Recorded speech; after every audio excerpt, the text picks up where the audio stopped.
हाँ जी, आज का नेक्स्ट टॉपिक है earn leave salary. Earn leave salary यानी कि अर्न का मतलब जो कमा ली है आपने, अर्न कर ली है। लीव मतलब छुट्टियाँ और सैलरी मतलब वेतन। तो छुट्टियों के वेतन, वो छुट्टियाँ जो आपने अर्न की हैं उसकी सैलरी एक तरह से, ठीक है। अभी क्या होता है कि कई बार एम्प्लॉयज़ को कई तरह की लीव मिल जाती है। जैसे मैं आपको एग्जांपल दूं, एक होती है कैजुअल लीव, ठीक है। फॉर एग्जांपल अगर हरियाणा गवर्नमेंट की बात करूं, मैं टीचर्स की बात करूं या मैं कॉलेज प्रोफेसर्स की बात करूं तो 20 कैजुअल लीव्स होती हैं, ठीक है। In case of female employees, gents के केस में शायद कम होती हैं। उसके अलावा और भी कई तरह की लीव होती हैं। कुछ केसेस में मेडिकल लीव्स मिलती हैं, ठीक है। कुछ केसेस में ड्यूटी लीव भी मिलती है, वो एक अलग चीज़ है। मतलब लीव की मैं बात कर रही हूँ, लीव कई तरह की होती है, लेकिन जिस लीव की मैं बात कर रही हूँ ये वो लीव है कि अगर आप छुट्टी जो आपने एक तो ये होता है ना कि आपके पास कुछ राइट आ जाता है कि भाई हाँ इतनी छुट्टी आप एक साल में ले सकते हो। जैसे मैं यहाँ पे क्लियरली ईएल की बात करेंगे हम, और किसी भी टाइप की छुट्टी की बात हम नहीं कर रहे हैं। ईएल एक ऐसी लीव है कि अगर आप उसे अर्न करते हैं और आप उसको अपने ड्यूरिंग सर्विस पीरियड उसको लेते नहीं हैं उस छुट्टी को, तो वो आपकी कम्यूट होती चली जाती है, इकट्ठी होती चली जाती है ना, और आप उसको eight the time of retirement या रिटायरमेंट के बाद जो है उसके बदले में पैसे ले सकते हैं। मतलब उसके बदले में कुछ अमाउंट आपको मिल जाता है। ओके, तो ईएल का मतलब होता है ऐसी छुट्टियां, अर्न लीव, ऐसी छुट्टियां जो जब आपकी इकट्ठी हो जाती हैं और अगर आप उसको अपने सर्विस पीरियड के दौरान यूज़ नहीं करते हो, आप इकट्ठी करते चले जाते हो, तो एक पर्टिकुलर प्रोसीजर के हिसाब से आपके जब आप रिटायर होते हो या रिटायरमेंट या कई बार रिटायरमेंट से पहले भी लोग ले लेते हैं, डिपेंड करता है कि अगर आपको मतलब घर में कोई इमरजेंसी है या कहीं बाहर जाना है या किसी लंबी छुट्टी की ज़रूरत है, कोई बीमार है या कुछ भी ऐसा सीन हो सकता है। इन दैट केस तो एम्प्लॉयज़ लेते ही हैं, क्योंकि छुट्टियों का तो मतलब ही यही होता है। लेकिन जिन लोगों को ईएल नहीं लेनी हो या नहीं लेते वो लोग, तो वो रिटायरमेंट के समय उनको उन सारी छुट्टियों के बदले में सैलरी, मतलब सैलरी तो मैं क्या कहूँगी, उसके बदले में कुछ अमाउंट मिल जाता है, ठीक है। तो अब इसका क्या करना है, उस अमाउंट का क्या करना है, उस अमाउंट का क्या करना है उसका मैं ये बता देती हूँ कि सबसे पहले तो हम उसको बोलते हैं एनकैश कराना। जो मैंने अभी बताया ना कि रिटायरमेंट के समय आपको उसके बदले में कुछ पैसा मिल जाता है, कुछ अमाउंट मिल जाता है, उसे बोलते हैं एनकैशमेंट।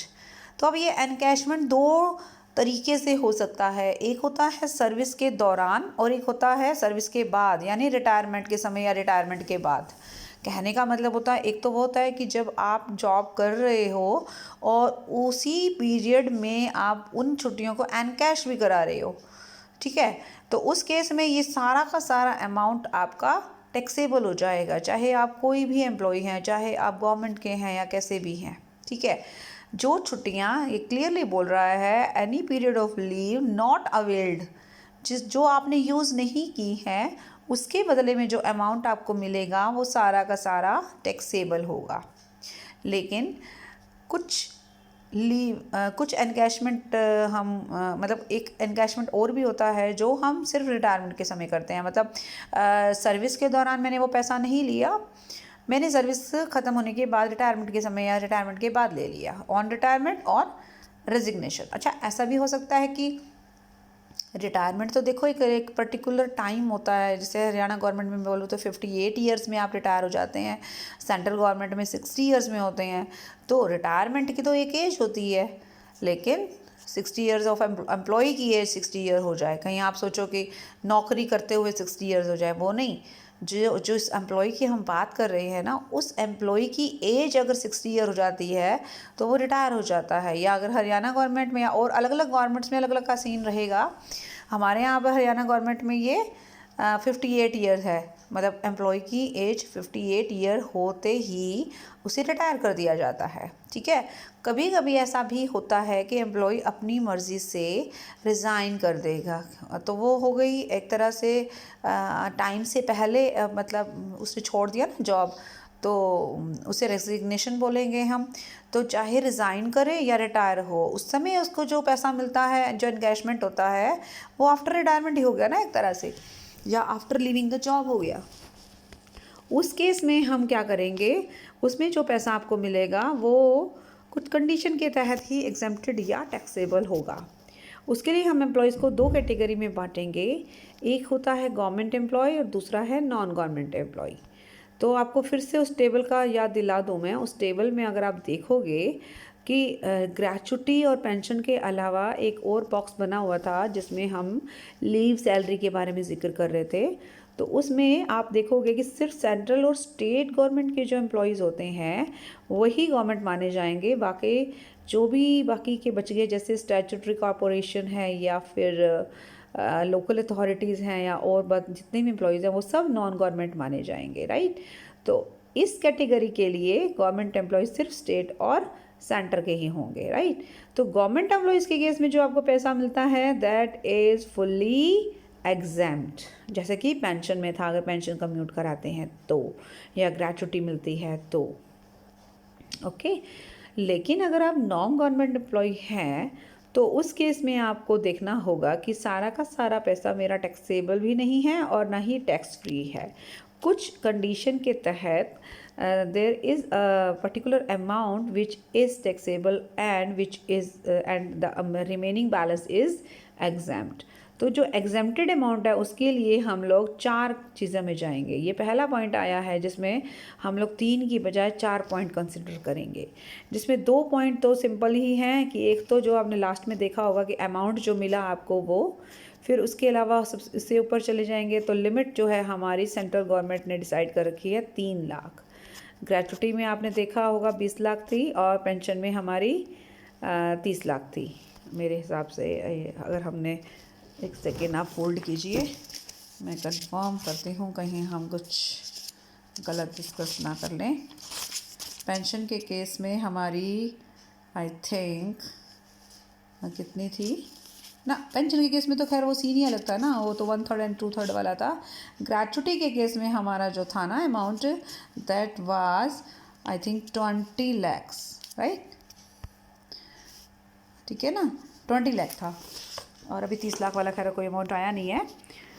हमने 2 ही पॉइंट कंसिडर किए हैं अभी तक, तो ग्रेचुटी और पेंशन। तो पेंशन में वो सीन था नहीं। और अर्न लीव सैलरी में मैंने बता दिया है, एक तो अमाउंट आपको जो मिलेगा वो, और दूसरा 3 लाख है, 30 लाख नहीं है, 3 लाख है। तीसरे पे आ जाएंगे और चौथे पे आ जाएंगे, वो ध्यान में रखना है। तो फर्स्ट पे पहले मैं ले जाती हूँ। पिछले 10 महीनों की सैलरी के एवरेज के बेस पर 10 ही महीनों की सैलरी लेनी है। मतलब पहले तो आप 10 महीने की सैलरी का एवरेज निकालोगे, ठीक है।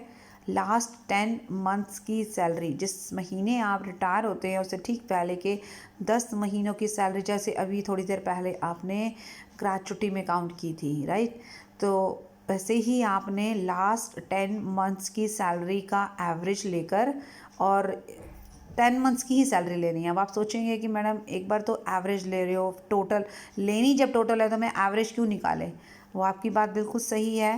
पहले पॉइंट में मुझे 10 मंथ्स की टोटल सैलरी लेनी है, लेकिन मैं एवरेज निकलवा रही हूँ। उसका रीज़न है पॉइंट नंबर 2, यहाँ मुझे उस पीरियड की सैलरी लेनी है जो पीरियड छुट्टियों का मैंने अवेल नहीं किया है, और वो मुझे रिटायरमेंट के समय जिसका मुझे एनकैशमेंट मिलना है। फॉर एग्ज़ाम्पल, अगर मेरी पूरी सर्विस के दौरान मेरी 10 महीने की छुट्टियां मुझे मिली, जिसमें से मैंने 2 महीने की तो ड्यूरिंग सर्विस ही ले ली, 8 महीने की छुट्टियां जो बची हुई हैं ना, उन 8 महीने की छुट्टियों का पैसा कैसे कैलकुलेट करेंगे। एक तो जो आपको मिल गया वो तो सबसे नीचे है, उसके अलावा 3 लाख है, उस सबसे ऊपर 10 मंथ्स की टोटल सैलरी है। लेकिन 10 मंथ्स की टोटल सैलरी का एवरेज लेकर जो सैलरी निकालेंगे ना आप, उसी के आधार पर मैं 8 महीने की सैलरी निकाल कर इस पॉइंट नंबर 2 में रखूँगी, ठीक है। इसीलिए मैं आपको एवरेज निकालने के लिए कह रही हूँ, अदरवाइज़ ज़रूरत नहीं है। अगर ये सेकंड पॉइंट ना होता तो हम लोग निकालते ही नहीं, हम लोग सिर्फ पिछले 10 महीनों की सैलरी का टोटल ले लेते, बात ख़त्म, ठीक है। तो ये 4 पॉइंट आपको कंसीडर करने हैं। इन चारों में जो मिनिमम यानी लीस्ट अमाउंट होगा, जो सबसे कम अमाउंट होगा, वो अमाउंट आपका एग्जेम्प्ट हो जाएगा और बाकी का बचा हुआ अमाउंट आपका टैक्सेबल हो जाएगा। मान लीजिए अगर इन सब में सबसे कम अमाउंट मेरा 2 लाख है और मुझे एक्चुअल अमाउंट मिला हुआ है 5 लाख, तो 2 लाख एग्जेम्प्ट हो गया है और 3 लाख मेरा टैक्सेबल हो जाएगा, राइट। चलिए जी, अभी इसके बारे में और कुछ जनरल चीज़ें करते हैं। जैसे लास्ट की 10 महीने की सैलरी का एवरेज, यानी लास्ट की 10 महीने की सैलरी में क्या क्या ऐड करना है। बेसिक, डीए और कमीशन। डीए में इफ़ यानी कि under the terms of employment ही लेना है, ठीक है। उसके अलावा एक चीज़ और कह रहा है कि अगर आप एक से ज़्यादा एम्प्लॉयर के यहाँ काम कर चुके हो, और मान लीजिए जैसे मैं एक जगह जॉब करती हूँ, वहाँ छोड़ के फिर मैंने दूसरी जगह ज्वाइन कर लिया, तो पहले वाले ने भी मुझे एनकैशमेंट दिया और दूसरे वाला भी दे रहा है जब मैं यहाँ नौकरी छोड़ रही हूँ, या मैं रिज़ाइन कर रही हूँ, या मैं रिटायर हो रही हूँ। तो जब मैं फ़र्स्ट टाइम रिटायर हुई थी तो वहाँ मुझे एग्जम्पशन मिल गई थी 2 लाख की। अभी नेक्स्ट जॉब में वो जो आपका 2 लाख एग्जम्पशन मिल गई ना, अभी अभी आपको मैं ये जो पॉइंट है हमारा 3 लाख वाला, तो इस 3 लाख में से 2 लाख तो आप पहले ही ले चुकी हो ना, ठीक है ना। तो अगली जॉब में जब आप करोगे ना, तो यहाँ पर 4 कैटेगरी बनाओगे, उसमें जहाँ 3 लाख लिखते हो वहाँ 3 में से 2 माइनस करके 1 ही लिखना है। लेकिन ये तब होना है जब हम एक जगह छोड़ के नौकरी दूसरी जगह ज्वाइन करते हैं। इसके लिए मैं आपको एक छोटा सा पॉइंट दिखाना चाह रही हूँ, एक सेकेंड। हाँ चलिए, यहाँ पे नहीं है, बाद में देखते हैं वो। ओके जी, यहाँ तक क्लियर हो गई बात। फिर से बता रही हूँ, ये डायग्राम है लीव एनकैशमेंट सैलरी का। अगर तो आप सर्विस के दौरान लीव लेते हैं तो सभी के लिए टैक्सेबल है, और अगर आप एनकैश कराते हैं at the time of retirement, in that case we will classify our employees into 2 parts. Number 1 is non government employee and number 2 is government employee. Government employee में सब एग्जेम्प्ट रहते हैं क्योंकि कोई पैसा चार्ज नहीं होता टैक्स के हिसाब से। नॉन गवर्नमेंट एम्प्लॉय में 4 कैटेगरी आ गई हैं, A B C D। B C और D मैं आपको क्लियर कर देती हूँ। जैसे 3 लाख हो गया और अमाउंट रिसीव हो गया। B में देखो 10 मंथ्स की एवरेज सैलरी, 10 मंथ्स की एवरेज सैलरी के आधार पर, मतलब 10 महीनों की सैलरी लेनी है on the basis of average salary. Last के 10 महीनों की एवरेज सैलरी के आधार पर ही 10 महीने की सैलरी लेनी है।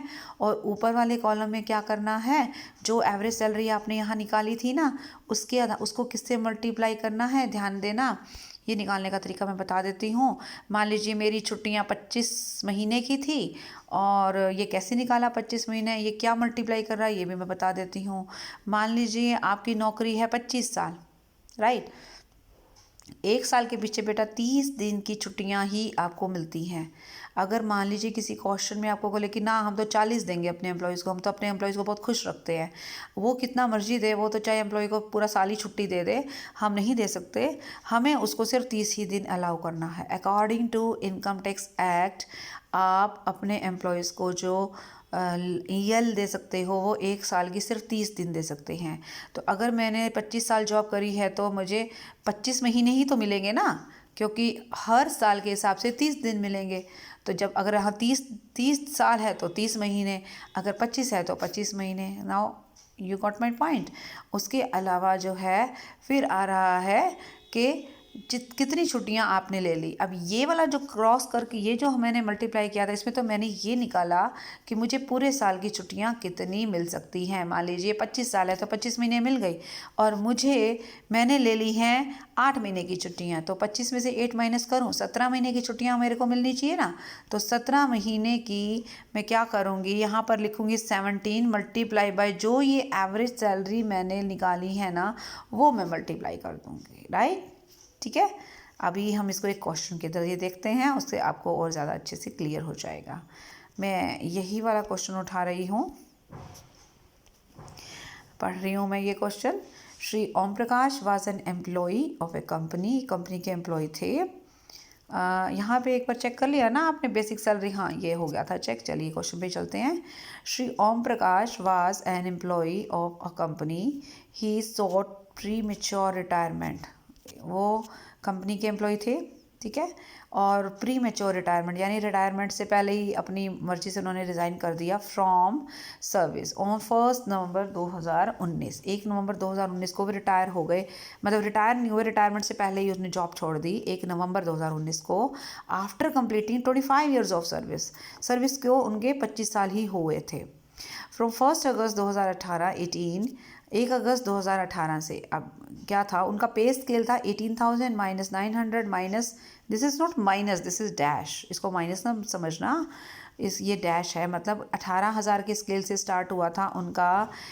1 अगस्त 2018 पे उनकी सैलरी उस समय 18,000 थी। और याद रखिए ये जो डैश 900 का मतलब होता है कि 1 अगस्त 2018 उसके बाद है 1 अगस्त 2019 को उनकी सैलरी हो गई 18,900, ये ध्यान में रखना, ठीक है। ये स्केल बढ़ते होते हैं, हर साल जो है इंक्रीमेंट एक तरह से हो जाएगी 900 करके। और अगर ये नौकरी ना छोड़ते तो ये शायद 2400-300 तक भी पहुंच जाते। वो तो बाई चांस इन्होंने 1 नवंबर को छोड़ दी, अदरवाइज तो ये आगे भी जाते, ठीक है।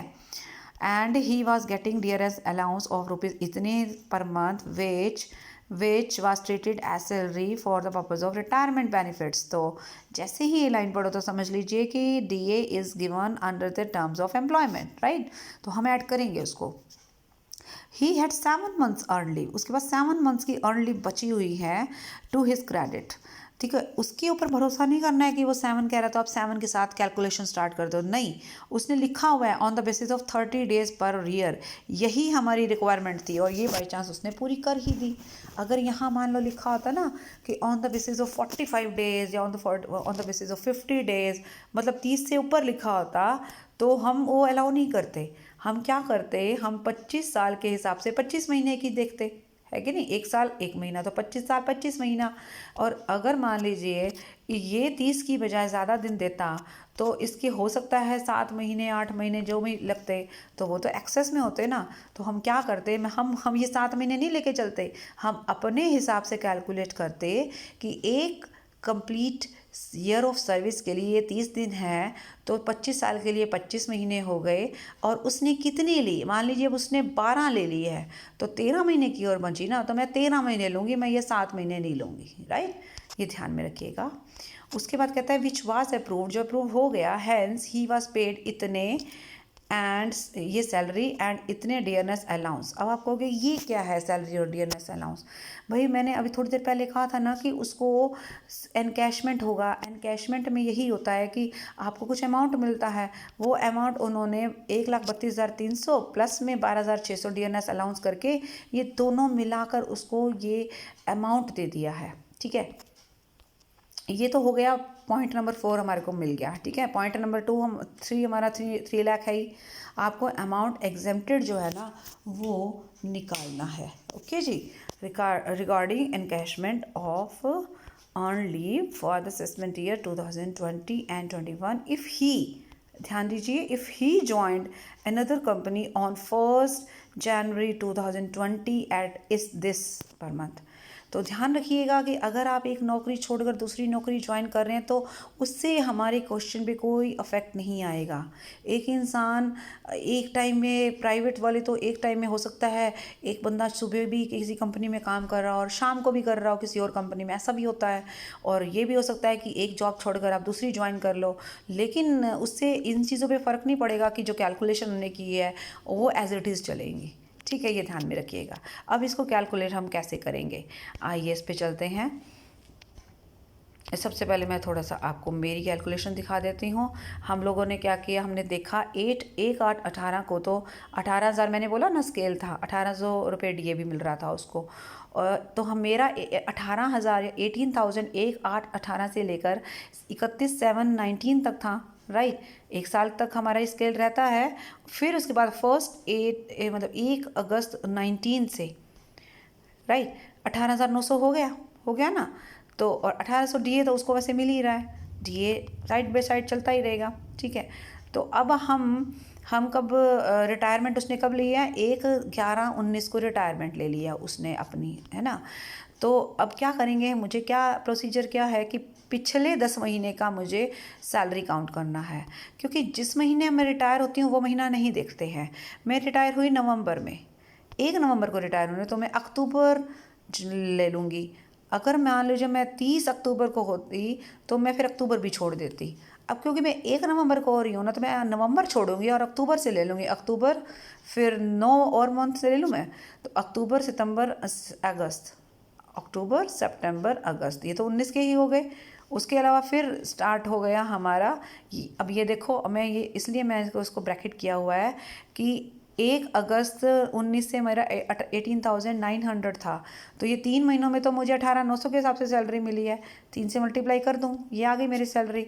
बाकी के 7 महीने, इससे पहले सैलरी मेरी 18 थी, तो 7 महीने मैंने यही काउंट कर लिए, तो ये मेरी सैलरी हो गई। 10 महीनों की सैलरी ये हो गई, लेकिन अभी भी अधूरा है, कारण इसमें 1800 रुपये DA भी ऐड करो। 10 महीनों की टोटल सैलरी है ना, ये 10 महीनों की मेरी टोटल सैलरी हो गई ये रही, और DA मैंने इसमें डाल दिया है 18,000। 10 महीने का है ना 18,000, 1801 का, 10 का 18,000, राइट। तो टोटल हो गया 2,07,000। एवरेज 10 महीने का एवरेज हो गया 20,070, ठीक है। तो एवरेज निकालने के बाद मैंने, मेरा पहला काम क्या है, पॉइंट नंबर 1 क्या था कि 10 महीने की सैलरी लेनी है, तो 10 महीने की सैलरी तो मेरी है ही, ठीक है ना, ये हो गया। अब हम देखेंगे कि उसने कितनी छुट्टियां ली, क्या सीन है, तो 7 महीने की कह रहा था ना, तो इसी एवरेज सैलरी के आधार पर मैं 7 महीने की भी ले लूँगी। ये लीजिए, दिख रहा है आपको, ये 7 के साथ मल्टीप्लाई करके 1,40,490। अब हम अपने क्वेश्चन पे वापस चलते हैं। पॉइंट नंबर 4 से मैं स्टार्ट करूँगी। एक्चुअल अमाउंट कितना मिला आपको, एक तो 1,32,300 प्लस में DA मिला था, ये मैंने डाल दिया, राइट। उसके अलावा पॉइंट नंबर 3, 3 लाख की एग्जम्पशन है। पॉइंट नंबर A पे आ रही हूँ मैं, 10 महीने की सैलरी वही 200-700 था, ये मैंने 10 निशानी के लिए आपका लिख दिया है। और उसके अलावा है सैलरी फॉर 7 मंथ्स, तो 7 मंथ्स की है, कैसे कैलकुलेट करना है। 10 महीने की सैलरी देखो निकाल रखी है ना, ये देख लीजिए आप,